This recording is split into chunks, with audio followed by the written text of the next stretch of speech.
जय महाराष्ट्र, जय महाराष्ट्र, जय महाराष्ट्र, जय महाराष्ट्र.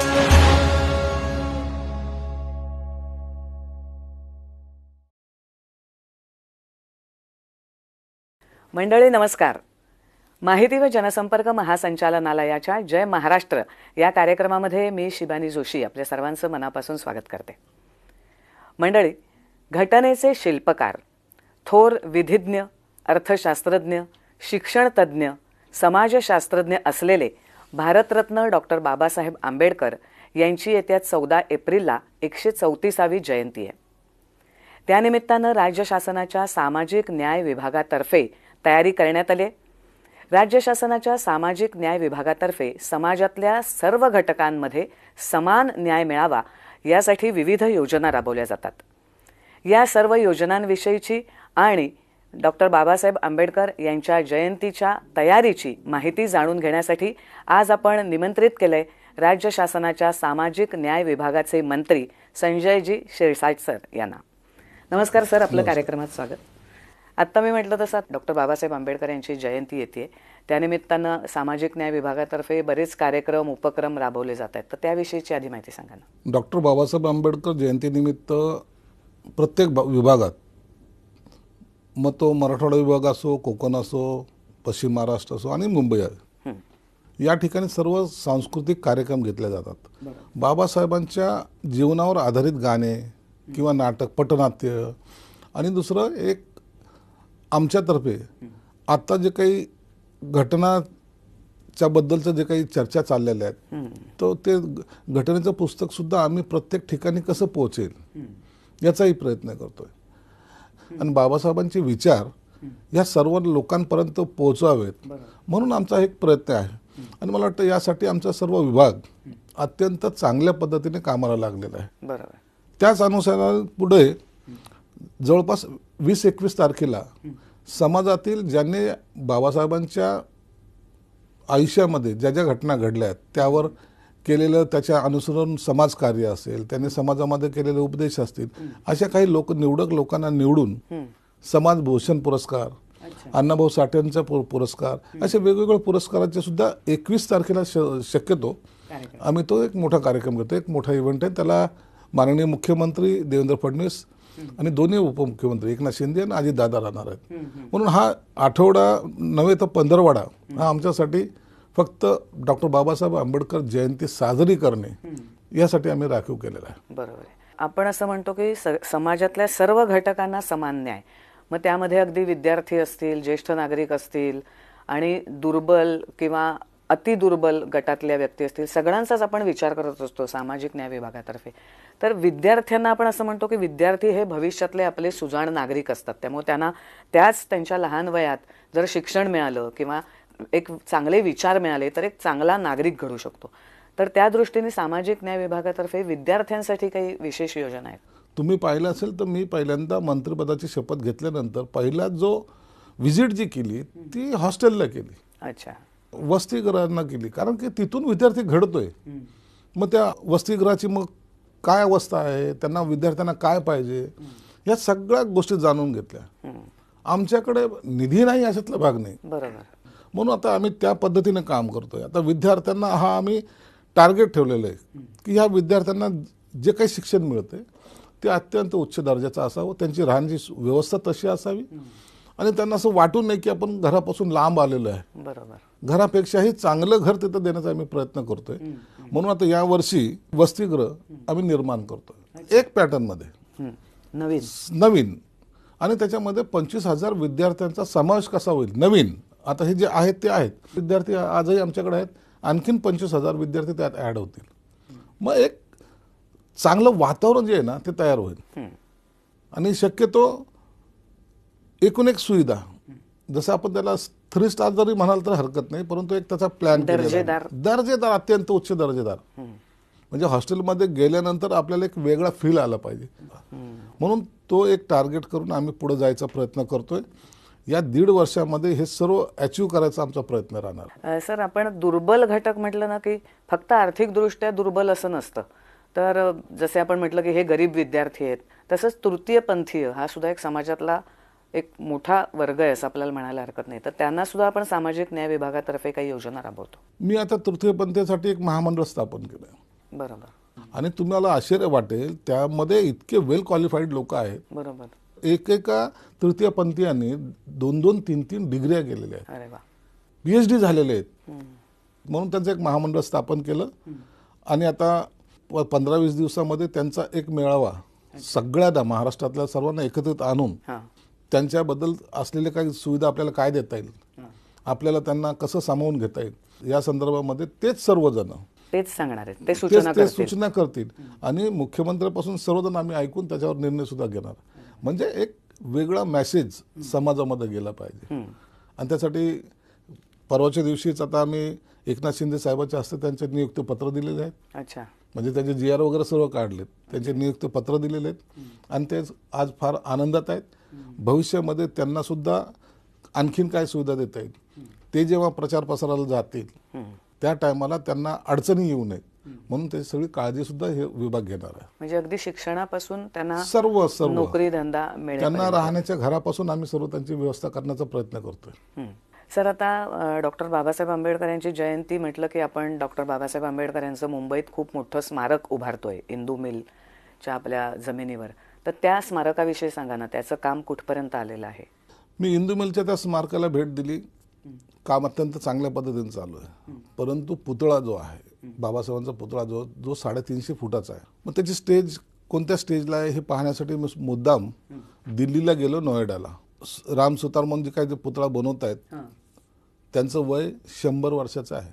त्यांचा वाढदिवस मी साजरा केला आणि तो पुतळा बनतोय, इतका सुंदर आणि देखणा पुतळा बनतोय. परंतु या डिसेंबरमध्ये नाही पण पुढच्या डिसेंबरपर्यंत तो पुतळा आम्हाला तिथे उभारण्याचा आमचा मानस आहे. वा. आणि तिथल्या इतर सगळ्या सुविधा सुद्धा, सगळ्या सुविधा, ते खूप मोठं आपण बांधतोय. बाकीचं सगळं आमचं झालेलं आहे. आता पुतळ्यांची जी काय आहे तर तो खालचा बेस पासून तर पूर्ण वरपर्यंत हा जो सगळ्यात मोठा कलाकुसरीचा भाग आहे त्याच्यावर आम्ही लक्ष केलेलं आहे. कारण की समुद्राला लागून असलेले तो पुतळा आपण बसवणार आहोत. वाऱ्याचा इफेक्ट काय होईल, कसा काय होईल, सगळ्याचा विचार करून सगळ्याचा विचार आम्ही त्याच्यात करतोय आणि त्यासाठी सर्व MSRDCचे अधिकारी आहेत, आमच्या डिपार्टमेंटचे अधिकारी आहेत, आम्ही मिळून हा काम पूर्णत्वाला नेतोय. पुढच्या डिसेंबरला 26ला पुतळा हा तिथे दिमागदार उभा राहील. वा. त्यानिमित्ताने मुंबईमध्ये डॉक्टर बाबासाहेब आंबेडकरांचं खूप मोठं स्मारक उभं राहणार आहे आणि ते बघितल्यानंतर तिथे आपण वाचनालयापासून सगळ्या सुविधा देणार आहोत. तर तिथे गेल्यानंतर डॉक्टर बाबासाहेब आंबेडकर यांचं कार्य काय हे लोकांना सहजगत्या कळू शकेल असं ते स्मारक होणार आहे. तुम्हाला ते संपूर्ण इतिहास तिथं कळेलच कळेल, परंतु एवढं ते देखणं झालेलं आहे की माणूस जर आतमध्ये गेला तर त्याला दिवसभर तिथून बाहेर निघावशी वाटणार नाही. बाजूला चैत्यभूमी आहे, त्याचं डेव्हलप करायचं आम्ही काम करतोय. म्हणून तुम्ही चैत्यभूमीला जाल, तिथून बाहेर निघले की डायरेक्ट तुम्हाला इंदू मिलच्या इथे येता येईल. इंदू मिलमध्ये आल्यानंतर तो फार मोठा अफाट एरिया आहे, त्याच्यामध्ये गेल्यानंतर तुम्हाला एक वेगळा आनंद दिसेल. भारतामध्ये नव्हे जगात हा बाबासाहेबांचा सर्वात उंच पुतळा आणि त्या अनुषंगाने तुम्ही जर तिथलचा दगड जरी पाहिला ना, लाल दगड कलरचा, तर तुम्हाला एक इतिहासाची एक आठवण करून देईल. गार्डन्स आहे, सर्व व्यवस्था आहे तिथे, लायब्ररीज आहे तिथं, तुम्हाला स्टुडिओ आहेत, सर्व तिथं दिलेलं आहे. म्हणून तुम्ही जेव्हा तिथं जाल तर खरा इतिहास जो तो तुमच्या समोर निश्चित येईल. बरोबर आहे. सर, डॉक्टर बाबासाहेब आंबेडकरांचं संपूर्ण कार्य आपण बघितलं तर चवदार तळ्याचा सत्याग्रह हा खूप महत्त्वाचा आपण मानतो आणि त्याला मला वाटतं आता 98 वर्ष होत आहेत आणि म्हणून महाडला त्या ठिकाणी सुद्धा आपण काहीतरी भीमसृष्टी उभारणार आहोत. तर त्याच्या कामाबद्दल सांगा आणि हे नेमकं भीमसृष्टी काय असणार आहे? मी आता महाडला जाऊन आलो, त्या ठिकाणचं सगळं जो परिसर पाहिलेला तर त्या परिसरामध्ये आणखीन काय करता येतील. चवदार तळे जे होतं ते तळ्याच्या मधोमध आता पुतळा उभा केलेला आहे. अच्छा. सध्याला मग चवदार तळ ज्याला म्हणतात, मग तिथं सर्व हिरवं पाणी कसं, तर मी त्यांना तातडीने आमच्या डिपार्टमेंटला सांगितलं की मला त्याचं फिल्टरचं प्लांट तिथं बसवायला सांगितलं आहे आणि एक भीमसृष्टी तिथं जागा आहे आमच्याकडे, एक मोठी भीमसृष्टी आम्ही उभी करायचा प्रयत्न करतोय. बाबासाहेबांच्या जीवनावरचं सर्व त्यांचं पुस्तकं असतील किंवा त्यांच्या ज्या ज्या त्यांनी उपलब्ध केलेल्या आहेत त्या सर्व त्या ठिकाणी स्थापित केल्या जातील आणि मला वाटतं तो एक वेगळा त्या भागामध्ये सुद्धा तुम्हाला पाहायला जाताना तो आनंद आणि तो विचार तुमच्या डोक्यात निश्चित येईल की बाबासाहेबांनी या जगामध्ये काय निर्माण केले, जे आपण कल्पनाही करू शकत नाही. इतकं मोठं त्यांचं योगदान या देशासाठी आहे. आपल्या योजना सुद्धा ऑनलाईन नोंदणी करणं याच्यासाठी सुद्धा आपण तंत्रज्ञान वापरतो. निश्चित वापरणार ना. आता तुम्हाला दरवेळेला जे तुमच्या ज्या काही पद्धती आहेत ना, उपायुक्त समाज कल्याण त्याच्याकडे फाईल जाणार, मग समाज कल्याण अधिकाऱ्याकडे, मग उपायुक्त पुणे, मग आयुक्त, मग सचिव, तर ते ई फायलिंग होईल. आता बरोबर तातडीनं फाईल तुमची मुवमेंट होईल आणि जो काही निर्णय घ्यायचा तो 15 दिवसात निर्णय घेऊन येस ऑर नो तुम्हाला तातडीने त्याचा निर्णय घेऊन मोकळं करता येईल. वंचित घटकांसाठी सगळ्यात मोठा प्रश्न असतो म्हणजे त्यांना आर्थिक सहाय्य, म्हणजे नोकरी किंवा व्यवसाय याच्या संधी त्यांना उपलब्ध करून देणं. बघा, आमच्या डिपार्टमेंटतर्फे अनेक योजना आहेत. औद्योगिक वसाहती, औद्योगिकचे जे आम्ही काढलेले स्कीम काढलेली त्याचा फायदा किती होतो ते आता आम्ही त्याची पडताळणी करतोय. दुसरं 1-1 लाख रुपयाची एक स्कीम आहे आमच्याकडे. कॉमन माणूस ज्याला छोटासा धंदा करायचा, परंतु आता 1 लाख रुपये दिलं तर आता 1 लाख रुपये कॅश न देता त्याला जो व्यवसाय करायचा ती सामान किंवा ती वस्तू डिपार्टमेंट स्वतः उपलब्ध करून देईल. म्हणून त्या पैशाचा गैरव्यवहार होणार नाही किंवा गैरवापर होणार नाही. दुसरी गोष्ट आहे की 5 लोक जर एकत्रित आले तर आम्ही एक साथ त्यांना 5 लाख रुपये देऊ. 5 लाख रुपयामध्ये त्यांनी, आता तुम्ही उदाहरणार्थ एखादी गाडी असेल मोठी 407 टेम्पो असतो, आता तुम्ही पाहता चालते फिरते हॉटेल्स, तर ते आम्ही सामाजिक न्याय विभागाकडून देऊ रेडी करून. तुम्ही 5 जण आहे 4 जण आहे ग्रुपमध्ये तुम्ही तुमचा बिझनेस करा. अच्छा. आणि तो फिरता बिझनेस असल्यामुळे कुठे तुम्हाला जागेचा अडचण येणार नाही, काही येणार नाही. जिथे जास्त धंदा होऊ शकेल तिथे गाडी ठेवू शकता. आणि त्याच्यावर आमचं नाव जेव्हा सामाजिक न्याय विभागाचं असेल त्या टायमाला लोकांनाही कळेल की हे विश्वासार्हता यांनी दिलेले हे चांगलं प्रॉडक्ट हे चांगलं असेल. म्हणून तो एक प्रयत्न आम्ही करतोय. पुढच्या आपल्या म्हणजे ह्या अनेक योजना आता सुरूच आहेत, त्यातल्या काही महत्त्वाच्या योजना तुम्ही सांगितल्यात, पण अजून काही अशा वैशिष्ट्यपूर्ण योजना सांगता येतील का की ज्या सामाजिक न्याय विभागातर्फे दुर्बलांसाठी राबवल्या जातात? बघा, ऊसतोड कामगार आहे आमच्याकडे. मग जर त्यांना शिक्षण मिळत नसेल तर त्यांच्यासाठी सुद्धा आता आम्ही शाळा आणि हॉस्टेल त्यांच्यासाठी निर्माण करतो. अच्छा. त्यांचा सर्व खर्च, शिक्षणाचा खर्च, त्यांचा राहण्याचा खर्च हे सामाजिक न्याय विभागाकडून होईल. आणि ऊसतोड कामगार असल्यामुळं आम्ही ते जे काही कारखाने आहेत सगळे साखर कारखाने, प्रत्येक टनामागे 10 रुपये. अच्छा. हा फक्त ऊसतोड कामगारांच्या मुलांना, आमच्याकडे गोपीनाथ मुंडे ऊसतोड कामगार मंडळ आहे. अच्छा. त्याच्या माध्यमातून तो आम्ही जमा करणार आणि फक्त त्याच ऊसतोड कामगारांच्या मुलावर खर्च करणार. तर त्यांची व्यवस्था सुद्धा चांगल्या प्रकारे झाली पाहिजे, त्याचं संगोपन झालं पाहिजे, हा प्रयत्न आमच्या डिपार्टमेंट. बरोबर आहे सर. आता तुम्ही या 2 मंडळांची माहिती सांगितली, गोपीनाथ मुंडे ऊसतोड कामगार मंडळ आणि मगाशी तृतीयपंथीयांचं मंडळ सांगितलं. तर अजून सुद्धा अशी काही मंडळं आहेत ना आपल्या विभागामध्ये? आमच्याकडे भरपूर आहेत ना. महात्मा फुले आहे, लिडकॉम आहेत, अनेक मंडळ आहेत आमच्याकडे. 10-11 मंडळांचे पूर्ण हे आहे, वेगवेगळ्या भागात काम करणारे. अण्णाभाऊ साठे महामंडळ आहे. म्हणून या सर्व जाती धर्माचे लोक कशी त्यात सामावले जातील आणि त्यांना कसं आपण वर आणता येईल हा प्रयत्न हा सामाजिक न्याय विभागाचा आहे. बरोबर.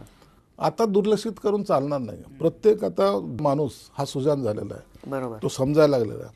हे माझं कर्तव्य आहे असं म्हणून जर काम केलं तर त्या घटकाला आपण निश्चितच वर आणू शकतो. सर, आता तुम्ही म्हटलं तसं अण्णाभाऊ साठे महामंडळ आणि महात्मा ज्योतिबा फुले मंडळ सुद्धा आपल्या सामाजिक न्याय विभागांतर्गत येतं. तर त्यांच्या योजना नेमक्या काय आहेत? त्यांच्या योजना म्हणजे त्यांना बघा, हे सर्व महामंडळातून त्यांना आर्थिक कसं पाठबळ दिलं जाईल हा आमचा प्रयोग असतो. मग त्याचबरोबर आर्थिक मदत करणे एवढंच नाही तर मागासवर्गीय विद्यार्थ्यांना शिक्षणासाठी महत्त्व देणे. स्वाधार योजना आमच्याकडे आहे. बरोबर. तुम्हाला जर हॉस्टेलमध्ये प्रवेश मिळाला नाही तर तुम्हाला बाहेर सुद्धा राहून शिक्षण घेता येईल, त्यासाठी आमच्याकडं वेगवेगळ्या स्कीम आहेत. अच्छा. जर शहरी भागात असेल तर त्याला जवळपास 50,000 रुपये आम्ही देतो, 60,000 रुपये देतो. अच्छा. अशा कॅटेगरीज केलेल्या आहेत. त्या पद्धतीने 38,000 ते 50-60,000 पर्यंत त्यांना आम्ही मानधन ज्याला म्हणतो आम्ही ते देतो. म्हणजे मुलगा हा शिकलाच पाहिजे. परदेशात जाण्यासाठी आमच्याकडे सुविधा आहेत. आता ती संख्या आम्ही वाढवतोय. अच्छा. 70-75 पर्यंत होती. मग काही विद्यार्थी त्या शिक्षणापासून वंचित राहायचे उच्च शिक्षणासाठी, तर आता ती संख्या वाढवतोय. जवळपास आता आम्ही 200च्या घरात जाण्याचा आमचा मान असेल. अच्छा. म्हणून परदेशात जाणाऱ्या विद्यार्थ्यांच्या संख्येत सुद्धा वाढ होईल. चांगले ज्या या तळागाळातले विद्यार्थी आहेत तिथं जाऊन शिकून जर आले तर हे आपल्याला आपल्या देशाला फायदा आहे बरोबर आहे. आणि त्याच्या कुटुंबाला त्याचा फायदा आहे. भविष्यामध्ये एकदम दारिद्र्यामध्ये गेलेलं असलेलं कुटुंब भविष्यात कधीतरी स्टँड होईल ना. बरोबर आहे. तो दृष्टिकोन आम्ही ठेवलेला आहे आणि म्हणून जेवढं जास्त काही जे काही करता येईल ना तर त्या टार्गेट आम्ही विद्यार्थ्यापासून सुरू केलेलं. तो एकदा पायावर उभा राहिला ना तर त्याचं अख्खं कुटुंब ते उभं राहू आणि एक कुटुंब राहिलं काही समाज पण होतो. एकदा कुटुंब उभं राहिला का मग तो समाजामध्ये ऍक्टिव्हिटीज करतो, त्याला जाणीव होते. ज्या संस्थेमध्ये मी शिकलोय किंवा ज्या संस्थेने आम्हाला मदत केली आहे, ज्यांच्या नावावर आम्ही मोठं झालेलो आहे, मग त्याच पद्धतीने तो सुद्धा इतरांची मदत करायचा प्रयत्न करतो आणि तो केलं तर मग तो एक समाजाला हातभार सुद्धा लागला जातो. बरोबर. आज जर तुम्ही पाहत असाल तर अनेक मोठाले अधिकारी या वसतिगृहामध्ये शिकलेले आहेत. बरोबर. अनेक जण मी पाहतो ज्यांना असं वाटत होतं की कधी आपण या पदावर जाऊ का नाही जाऊ, ते लोक आता ते शिक्षण घेऊन उच्च पदावर गेलेले आहेत. बरोबर. आणि त्याचा निश्चित समाजाला फायदा होतो, अनेक आदर सुद्धा वाढतो. म्हणून टार्गेट पहिला विद्यार्थी, त्याच्यानंतरच्या बाकी सगळ्या योजनेला सुद्धा आमचं पूर्ण पाठबळ. बरोबर. सर, आतापर्यंत आपण विद्यार्थ्यांबद्दल बोललो, तृतीयपंथीयांबद्दल बोललो किंवा त्यांना नोकरी किंवा उद्योग व्यवसाय मिळावा दुर्बल घटकांना त्याविषयी बोललो. पण आता अजून एक घटक आहे तो म्हणजे ज्येष्ठ नागरिक. तर ज्येष्ठ नागरिकांची संख्या सुद्धा खूप वाढते कारण आता आपल्याकडे वयोमर्यादा वाढत चाललेली आहे आपल्या देशामध्ये. तर या ज्येष्ठ नागरिकांसाठी काय योजना आहे सामाजिक न्याय विभागाच्या? ज्येष्ठ नागरिकांसाठी सुद्धा आता तुम्हाला तीर्थदर्शन यात्रा वगैरे जे आहेत शासनाने तुम्ही जर पाहिलं तर तिकिटामध्ये माफी दिलेली आहे. परंतु एखादी तीर्थयात्रा करायची असेल त्यासाठी सुद्धा जाऊ शकता. तुम्हाला त्यामध्ये एक क्लब आम्ही तयार करतोय आता ज्येष्ठ नागरिकांचा. त्यांच्या आयुष्याचा जो अंतिम समय ज्याला काळ ज्याला म्हणतो तो चांगला जाण्यासाठी त्यांच्यासाठी चांगली भोजन व्यवस्था, चांगली तिथेही सुद्धा सांस्कृतिक कार्यक्रम झाले पाहिजेत, त्यांच्या सगळ्या गप्पा टप्पा झाल्या पाहिजेत आणि त्यांना आपण घरापासून दूर आहे असं वाटू नये त्यासाठी ते केलेले आहेत. म्हणून त्यासाठी या आश्रमशाळा आमच्या ज्या आहेत त्याला सुद्धा आणखी सक्षम करायचा आमचा प्रयत्न आहे. बरोबर. सर, आपल्या राज्यातलं अजून एक स्मारक आपल्याला म्हणता येईल ते म्हणजे भीमा कोरेगाव. तिथे सुद्धा आता अनेक भाविक जात असतात त्याच्या दर्शनाला. तर त्याच्यासाठी आता आपल्या सामाजिक न्याय विभागातर्फे काय काय तिथे उपक्रम राबवले जातात? भीमा कोरेगावला ह्या गेल्या 1 मेला तो कार्यक्रम म्हणजे 1 तारखेला कार्यक्रम असतो जानेवारीचा, तो मी 28ला गेलो होतो. अच्छा. तिथलची बैठक घेतली अधिकाऱ्याची आणि तिथलचा परिस्थिती पाहिली. ह्या वर्षीला बजेटमध्ये कायमस्वरूपी चांगलं काय करता येईल ना ते करायचा प्रयत्न केला आणि या वर्षी बजेटमध्ये 100 कोटी रुपये त्यासाठी ठेवलेत आणि ह्या 2 महिन्यामध्ये त्याचा सर्व प्रोसेस कंप्लीट होऊन कामाला सुरुवात होणार आहे. अशा ज्या काही वास्तू असतात ना त्याला कायमस्वरूपी चांगलं करायचा प्रयत्न केला. ऐतिहासिक एकदाच काम करा जे 5-25 वर्ष टिकेल. त्या पद्धतीने आता 100 कोटी रुपये मी खर्च करतोय. 2027ला बाबासाहेब त्या ठिकाणी येऊन गेले, त्याला 100 वर्ष पूर्ण होत आहे. अच्छा. म्हणून त्या 100 कोटीचा आम्ही आराखडा तयार केला. हा एक भाग झाला. दुसरा आम्ही महत्वाचा बौद्ध गयाला लाखो लोक जातात. मुख्यमंत्र्याकडे पुढच्या महिन्यामध्ये आमची बैठक आहे. आम्ही एक 10 एकर लँड तिथून घेतोय. अच्छा. आणि तिथं एक न्याय भवन म्हणून, अच्छा, जसं महाराष्ट्र सदन आहे दिल्लीला तसं एक न्याय भवन उभा करतोय. अच्छा. म्हणून जे कोणी ते बौद्ध गयाला जातील त्यांची राहण्याची व्यवस्था तिथं नाम मात्र याच्यामध्ये होईल. अरे वा. हा एक आमचा प्रयत्न. अरे वा, खूपच. म्हणजे हा नवीन आता एक उपक्रम आपण सुरू करतो. सर, आतापर्यंत तुम्ही सामाजिक न्याय विभागाच्या बऱ्याचशा योजना सांगितल्यात, मंडळांचं काम पण सांगितलं. पण आता आगामी योजना काय आहेत? म्हणजे आपण म्हणतो की काळाबरोबर आपल्याला चालायला पाहिजे, समाजाचे मध्ये जे बदल होत आहेत तशा त्यांच्या गरजांप्रमाणे आपल्याला योजना आखायला पाहिजेत. आता नवीन योजना काय असणार आहे? म्हणून मी पहिले टार्गेट केले काय योजना 10 सांगता येतील, पूर्णत्वाला कोणते घेऊन जात आहेत त्याला महत्व आहे. तर म्हणून पहिलं टार्गेट आम्ही ठेवलंय वसतिगृह. अच्छा. तालुका लेवलपासून ते जिल्हा लेवलपर्यंत, शहरी भागापर्यंत. आता त्याच्यासाठी 125 हॉस्टेल जे आहेत, ज्या ठिकाणी 250 विद्यार्थी मिळतील ते 250ची, 500 मिळतील 500ची, 1000 मिळतील 1000ची, एवढे. आणि त्याच्यासाठी 1500 कोटी रुपयाची तरतूद या बजेटमध्ये मी केलेली. 1500 कोटी रुपये म्हणजे ॲव्हरेजली एक हॉस्टेल जरी जर तुम्हाला करायचं असेल तर ते 5 कोटीच्या खाली नसेल. म्हणजे किती सुंदर असेल कल्पना करा. आणि म्हणून हे 125 हॉस्टेल आम्हाला कोणत्याही पद्धतीनं चांगल्या दर्जाचे, म्हणजे महाराष्ट्रामध्ये कोणत्याही तालुक्यात जाल, शहरात जाल तर सामाजिक न्याय खात्याचं हॉस्टेल कुठं आहे तर ते लोकांनी पाहिलं मुलांना पाहिजे की तिथे यावंसं वाटलं पाहिजे. निश्चित जेवढं ॲटमॉस्फिअर चांगलं असतं ना तेवढं विद्यार्थ्याच्या शिक्षणामध्ये भर निश्चित पडते. बरोबर आहे. वातावरण चांगलं असलं पाहिजे, म्हणून ते वातावरण निर्माण करण्याचा माझा सगळ्यात पहिला प्रयत्न तो राहिला. सर, भारतरत्न डॉक्टर बाबासाहेब आंबेडकर यांची आता जयंती येते, तर सामाजिक न्याय विभागाचे मंत्री म्हणून आपण जनतेला संदेश काय द्याल? भारतरत्न डॉक्टर बाबासाहेब आंबेडकरांची जयंती आपण सर्वजण अत्यंत जोशात, जल्लोषात आणि आनंदात साजरी करावी. हा भीमसागर 14 तारखेला महाराष्ट्रात नाही तर जगभरातल्या रस्त्यावर आपल्याला पाहायला मिळणार आहे. आज आपण समाजामध्ये ताठमानेने उभे आहोत. ज्यांच्या आशीर्वादानं, त्यांनी केलेल्या त्यागामुळं आज आपल्याला वावरताना अभिमानानं सांगावंसं वाटतं. त्यांच्यामुळं आज आमचं जीवनमान उंचावलेलं आहे. पण एक गोष्ट आवर्जून लक्षात ठेवा, ही जयंती आपली आहे. या जयंतीचे साक्षीदार आपण आहोत, म्हणून यामध्ये कोणीही अनुचित प्रकार घडू नये याकडे लक्ष दिलं पाहिजे. कुणाला करू देणार नाही, मी सुद्धा करणार नाही, ही भावना ठेवा. आम्ही बाबासाहेब आंबेडकरांच्या आशीर्वादामुळं आहोत, या महामानवामुळं आहोत, ही जाणीव प्रत्येकाच्या मनामध्ये आहेत. आणि त्याच अभिमानानं, त्या स्वाभिमानानं प्रत्येक लहान मुलापासून तर वयोवृद्धापर्यंत या मिरवणुकीमध्ये आपण सहभागी होतात. मी आपल्याला सगळ्यांना शुभेच्छा देत असताना आपण या महामानवाचे विचार घेऊन पुढे आणखीन जाल, मोठे व्हाल, प्रगत व्हाल, एवढीच या ठिकाणी इच्छा व्यक्त करतो. जय भीम. सर, तुम्ही कार्यक्रमाला आलात आणि भारतरत्न डॉक्टर बाबासाहेब आंबेडकर यांच्या जयंतीनिमित्तही लोकांना संदेश दिलात. तसंच सामाजिक न्याय विभागाच्या योजना नेमक्या काय आहेत याची खूप छान विस्तृत अशी माहिती दिलीत, त्याबद्दल मनापासून धन्यवाद. तर मंडळी, जय महाराष्ट्र या कार्यक्रमात पुढच्या आठवड्यात पुन्हा एकदा भेटूया. या भागात इथेच थांबूया. नमस्कार. जय महाराष्ट्र, जय महाराष्ट्र, जय महाराष्ट्र, जय